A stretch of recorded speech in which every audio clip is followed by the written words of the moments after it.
Liberty Village townhomes are pretty awesome properties located in an amazing location in downtown Toronto. Every month, I'm going to do a video specifically for the Liberty Village townhomes to go over some of the sales that happened and what we've been seeing from a whole in the market. I'm Michael Luzes. I'm a realtor in Toronto who happens to own in the townhomes. So these videos will come out once a month with a newsletter to go over the sales that I've seen on a month-to-month basis. In January 2023, we actually didn't have any sales in the townhomes.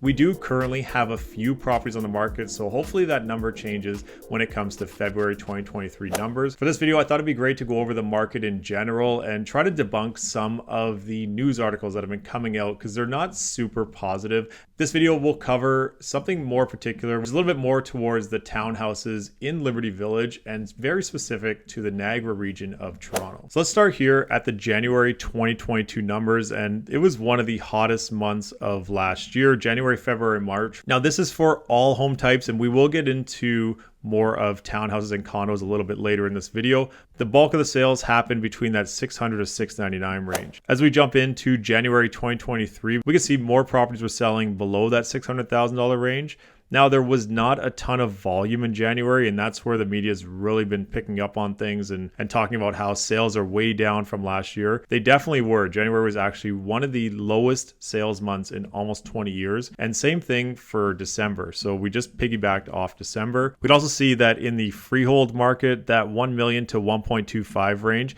definitely led the way there. Now, as we take a look to Toronto CO1, and Toronto CO1 is from Bloor to the Water and from Dufferin to Yonge, we could see the big run up that we had December, January, February, and then how things have leveled off since.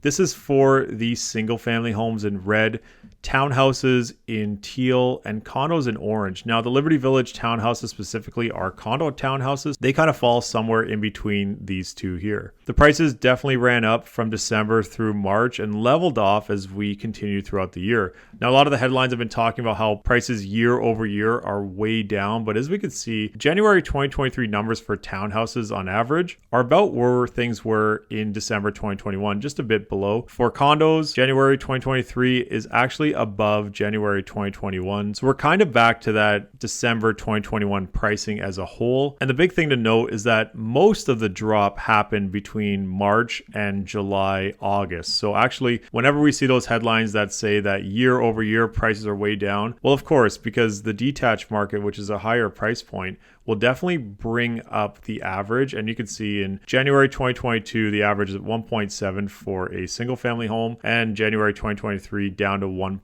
just under 1.5. That being said, there were not a ton of sales. Not having the sales definitely doesn't help with any of these numbers either. Now, if we take a look at condo townhouses for Toronto CO1, and of course the Liberty Village townhomes fall into that category, there were only 13 sales in all of January 2022.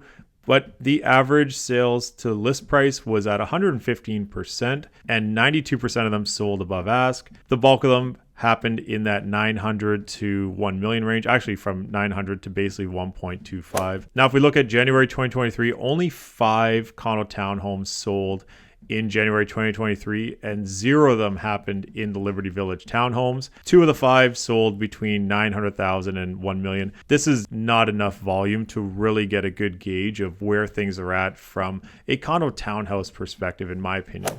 Now, if we want to be super specific, we could pick the Niagara region of Toronto, which is where the Liberty Village townhomes fall into. And kind of that same story you could see as prices from January 2020 rose up until April 2020. We all know what happened then, and then took a pretty steep decline into January 2021. And that's where things just started trending upwards. If you remember those, after a few months into 2021 and into the summer, things cooled off. We all know why.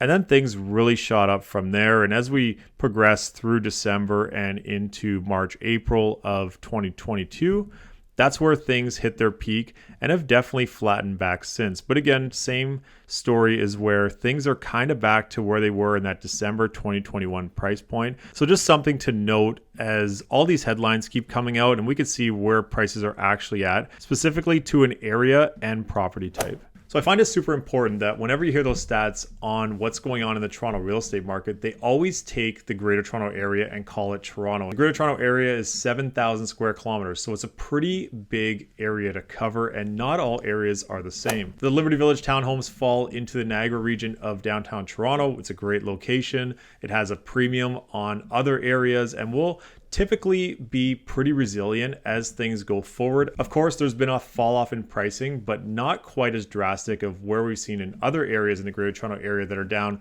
20 to 30% since the peak. I hope you found a lot of value in that video. Click that subscribe button for more videos. I try to get 2 videos out every single week. If you're ever curious about what your property is worth in today's market, or just wanted to have a discussion on what I've been seeing on the ground level working with buyers and sellers, click on that first link in the description down below. I'm Michael Luzas. Thanks for watching.